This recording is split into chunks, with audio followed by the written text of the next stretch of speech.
Hello and welcome to our channel. तो आज हम हिस्ट्री के एंशिएंट हिस्ट्री के मोस्ट इम्पॉर्टेंट टॉपिक पे बात करेंगे जो है पैलियोलिथिक एज।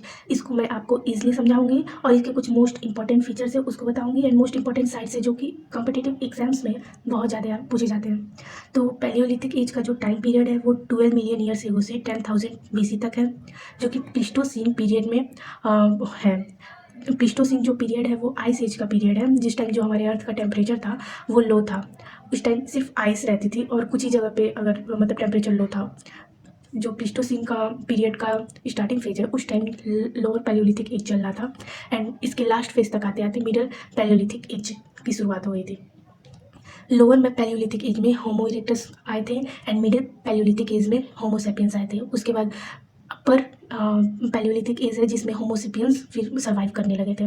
तो सबसे पहले हम इसके मोस्ट इंपॉर्टेंट फीचर्स के बारे में जानेंगे कि lower middle and upper palaeolithic age के क्या क्या इंपॉर्टेंट फीचर्स हैं, कैसे पैलियोलिथिक एज को लोअर मिडिल और अपर फेज में डिवीज़न कर दिया गया था। तो सबसे पहले इसके मोस्ट इंपॉर्टेंट फीचर्स के बारे में हम लोग जानेंगे। तो इसका जो मोस्ट इंपॉर्टेंट फीचर है वो है टूल्स से रिलेटेड, क्योंकि ये स्टोन एज की शुरुआत मानी जाती है पैलियोलिथिक एज से, जिस टाइम सिर्फ स्टोन का यूज़ किया जाता था। तो इसमें जो टूल्स हैं उसमें जो अपर पैलियोलिथिक एज है उस टाइम हम लोग ज़्यादा टूल्स का यूज़ करते थे। तो उस टाइम हैंड एक्सेस का यूज़ किया जाता था, जो कि आप देख सकते हैं। उसके बाद चॉपर्स का यूज़ किया जाता था। हैंड एक्स मीन्स जो आज के एक्स है वो उस टाइम स्टोन से बनाए जाते थे। चॉपर्स जो है किसी चीज़ को चॉप करने में यूज़ होते थे। क्लीवर्स किसी चीज़ को रगड़ने में, किसी चीज़ को कोई सामान है, कोई पत्ता है, उस पर उसको पीसने टाइप में पीसा जाता है जो इस टाइम उस टाइप में यूज़ किया जाता था।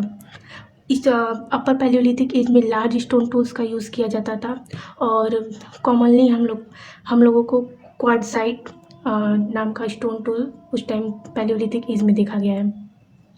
फ्लैग्ड स्टोन्स हुआ करते थे, मीन्स जो स्टोन है, कोई भी ऐसे स्टोन है, इस स्टोन के जो लेयर्स हैं उनको ऐसे ऐसे ऐसे ऐसे वो किसी भी स्टोन से फ्लैग करते थे, उसको ऐसे निकालते थे उसके लेयर्स को, उसको फ्लैग्ड स्टोन्स कहा जाता था। एंड जो स्टोन्स है वो हैवी होते थे एंड रफ होते थे। फिर धीरे धीरे जब मिडिल पैलियोलिथिक एज आया तो उस टाइम भी हैंड एक्स, चॉपर्स, क्लीवर्स का यूज़ किया जाता था, चॉपिंग टूल्स का यूज़ किया जाता था। लेकिन धीरे धीरे जो स्टोन टूल्स हैं वो छोटे होते गए, उनका साइज़ छोटा होता गया, उनमें उनको और बारीकी से बनाया जाने लगा। स्क्रैपर्स बनाए जाने लगे, बोरर्स बनाए जाने लगे, नाइफ्स जो आप जानते ही हैं ऑन फ्लैग्स पे बनाए जाते हैं। देखिए, आप देख ही सकते हैं, ये नाइफ़ है, इसका नाइफ़ की तरह यूज़ किया जाता था। और धीरे धीरे टूल्स जो है वो स्मॉलर होते गए, लाइट होते गए, हल्के होते गए, ब्लेड की तरह उनको शार्प बनाया जाने लगा। उसके बाद आता है अपर पैलियोलिथिक एज, जो थोड़ा एडवांस हो गया। लोअर और मिडल से एडवांस था अपर पैलियोलिथिक एज, क्योंकि यहाँ पे धीरे धीरे लोग जानने लगे कि कैसे स्टोन को कैसे कैसे और सारे टूल्स हम लोग बना सकते हैं।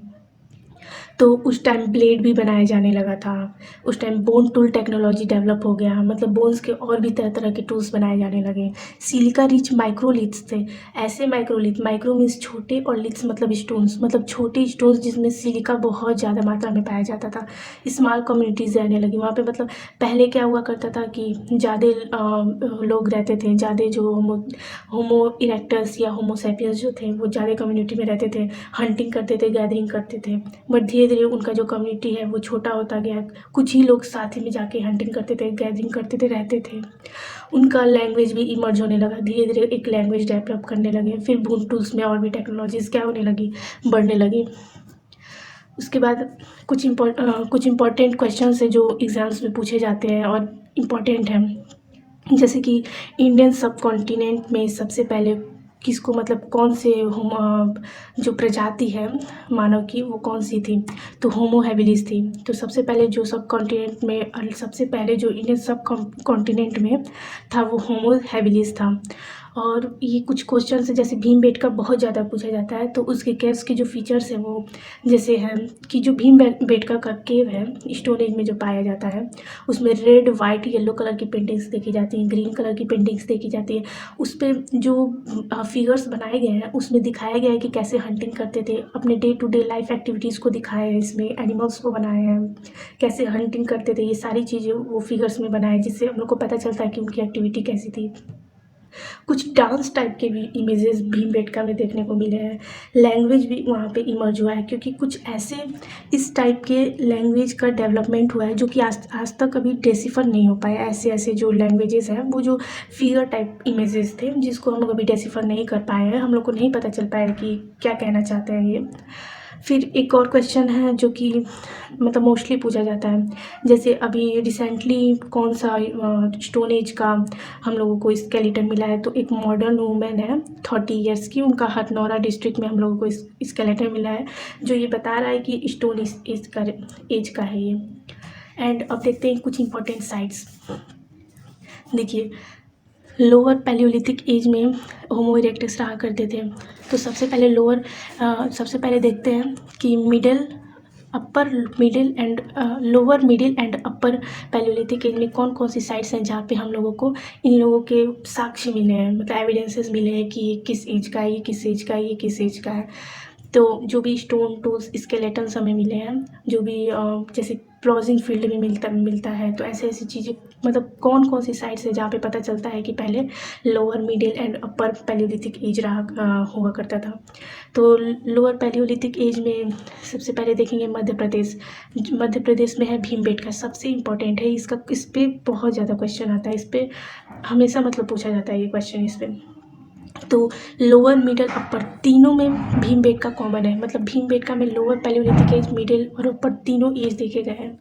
फिर आता है बेलन वैली जो कि उत्तर प्रदेश में है, इसमें लोहांडा नाला में भी मिलता है। एंड यहाँ पे मदर गॉडेस की पूजा की जाती थी, मतलब माता की पूजा की जाती थी। ये मिडिल एज में भी और अपर एज में भी देखने को मिलता है। फिर देखते हैं लोअर पैलियोलिथिक एज को। लोअर पैलियोलिथिक एज में राजस्थान में डीडवाना है, मध्य प्रदेश में नेवासा हथनौरा में। आपको मैं जो जो साइट्स बता रही हूँ सारे इंपॉर्टेंट साइट्स है जो कि क्वेश्चंस कॉम्पिटिटिव एग्जाम्स में पूछे जाते हैं। पाकिस्तान में सोन वैली है, पब्बी हिल्स है जो कि लोअर पैलियोलिथिक एज को शो करता है, मतलब यहाँ पे लोअर पैलियोलिथिक एज के एविडेंसेस मिलते हैं।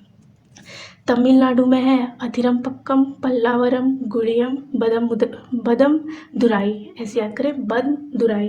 तो इसका कुछ एक ट्रिक है, जैसे कि यहाँ पे है कर्नाटक नहीं तमिलनाडु, यहाँ पे लिखते हैं तमिलनाडु। जैसे तमिलनाडु में एपीजे अब्दुल कलाम को जाते हैं उनको एपीजे मान लीजिए, तो तमिलनाडु में एपीजे अब्दुल कलाम बड़े हैं। तो तमिलनाडु में एपीजी, अथिरम्पक्कम, पल्लावरम, गुड़ियम और बड़े से बदमादुरई, ऐसे भी याद कर सकते हैं आप लोग। फिर आते हैं कर्नाटक पे। तो कर्नाटक में हुंसगी वैली मिलता है, हुंसगी वैली में हमें लाइम स्टोन मिले हैं, इसके एविडेंसेस मिले हैं जो शो करता है कि ये लोअर पैलियोलिथिक एज का है। तो कर्नाटक में हुंसगी वैली है, इसामपुर है। फिर आते हैं बोरी, वही है जो कि महाराष्ट्र में पुणे के पास मिलता है। फिर आंध्र प्रदेश में है नागार्जुनकोंडा। अब आते हैं मिडिल पैलियोलिथिक एज में, तो इसमें जो है भीमबेटका कॉमन है, बेलान वैली उत्तर प्रदेश का कॉमन है, राजस्थान में भी डीडवाना में मिलता है, मध्य प्रदेश में हथनौरा में भी मिलता है ये। उसके बाद आते हैं महाराष्ट्र पे। तो महाराष्ट्र में सरगांव है, वहाँ पर मिडिल पैलियोलिथिक एज का एविडेंस मिलता है। नर्मदा रिवर के पास गोदावरी, कृष्णा, यमुना पे भी मिलता है, मतलब इसके आसपास जो भी उस टाइम प्लेसेस हैं वहाँ पे मिलता है। मिडिल पैलियोलिथिक एज का जो एविडेंस है वो यमुना, कृष्णा, गोदावरी, नर्मदा जो रिवर्स हैं उनके जो आसपास प्लेसेस हैं वहाँ पे इसका एविडेंस मिलता है। उसके बाद पोटवार प्लेट्यू है जो कि इंडस वैली और झेलम रिवर के, Indus river and Jhelum river के बीच में है पटवार प्लेट्यू, वो नॉर्थ वेस्ट रीजन में है जहाँ पे स्टोन टूल्स के एविडेंसेस मिले हैं। अब आते हैं अपर पैलियोलिथिक एज पे, जो कि यहाँ पे सिलिका रिच मटेरियल्स ज़्यादा मिले हैं। और ये जो भीमबेटका मध्य प्रदेश, ये तो कॉमन है जो कि भोपाल के साउथ में पड़ता है, मध्य प्रदेश में है। और बेलान वैली है उत्तर प्रदेश में। फिर आते हैं सोन वैली जो कि मध्य प्रदेश में है। उस सोन वैली, मध्य प्रदेश के सोन वैली में बाघोर 1 एंड 3, ये भी बहुत इंपॉर्टेंट है, इसका भी क्वेश्चन पूछा गया है, जो कि अपर पैलियोलिथिक एज का एविडेंस मिलता है। ये साइट्स हैं, इंपॉर्टेंट साइट्स है, इसको ज़रूर याद कर लीजिएगा। आंध्र प्रदेश में कुर्नूल कैव है और रेनीगंटा है, रेनीगंटा। तेलंगाना में कुर्नूल कैव्स है। ये कुर्नूल कैव्स भी बहुत ज़्यादा इम्पोर्टेंट है। राजस्थान में पुष्कर और बागोर, जो कि यहाँ पे रिलीजियस सिंबल्स मिले हैं। बागोर में हमें रिलीजियस सिंबल्स मिले हैं। कर्नाटका में सोरपुर दोआब एंड मेरर भावी। उत्तर प्रदेश के साउथ में बार्डिया है, ये भी एक साइट है अपर पैलियोलिथिक एज का। महाराष्ट्र में पटने में ऑस्ट्रिच के एग्स मिले हैं और एग्स के बीड्स बनाए जाते थे। जैसे बीड्स का मतलब मोतियां बनाई जाती थी, उनको डिज़ाइन किया जाता था। जो एग्स हैं, जो ऑस्ट्रिच के एग्स हैं, उनको मतलब उन पे डिज़ाइन किए जाते थे। और फिर है आंध्र प्रदेश का कुर्नूल डिस्ट्रिक्ट, जहाँ पे 200 बोन टूल्स मिले हैं। और ये विलासर गांव जो है, केव जो गुफा है, वहाँ पे मिला है। और फिर अब तो आपको सब पता ही चल गया कि upper middle and lower palaeolithic age में क्या क्या डिफरेंसेस हैं एंड क्या क्या इंपॉर्टेंट साइट्स हैं। डिफरेंसेस यही हैं कि धीरे धीरे स्टोन्स की डेवलपमेंट बढ़ी, धीरे धीरे लोग टूल्स में और भी टेक्नोलॉजीज डेवलप करने लगे, बड़े टूल्स से छोटे टूल्स की तरफ जाने लगे, धीरे धीरे लैंग्वेज इमर्ज होने लगा। तो ये कुछ इम्पॉर्टेंट मैंने आपको बताया है पैलियोलिथिक एज के बारे में, जो कि मोस्टली मतलब आता है एग्जाम्स में। एंड एंशिएंट हिस्ट्री का आप जानते ही हैं, स्टोन एज का एक इम्पॉर्टेंट टॉपिक है। तो आज के लिए बस इतना ही। एंड आप कमेंट करके ज़रूर बताएं कि आपको कैसा वीडियो चाहिए, मतलब किस टॉपिक पे वीडियो चाहिए। मैं आपको उस टॉपिक पे वीडियो बना के दूँगी। एंड कोई डाउट हो अगर इससे रिलेटेड तो आप मुझसे पूछ सकते हैं। Thank you. एंड आप सभी अच्छे से पढ़ें, आप सब अच्छे से जो भी एग्ज़ाम दे रहे हैं, जिस चीज़ की तैयारी कर रहे हैं, उसमें पास हो जाएं। ठीक है, तो फिर नेक्स्ट वीडियो में मिलते हैं। Thank you. एंड पसंद आए तो लाइक कीजिएगा एंड सब्सक्राइब कर दीजिए, ताकि ऐसे वीडियोज़ में हमेशा आपको सबसे पहले आपको नोटिफिकेशन दे दूँ। Thank you.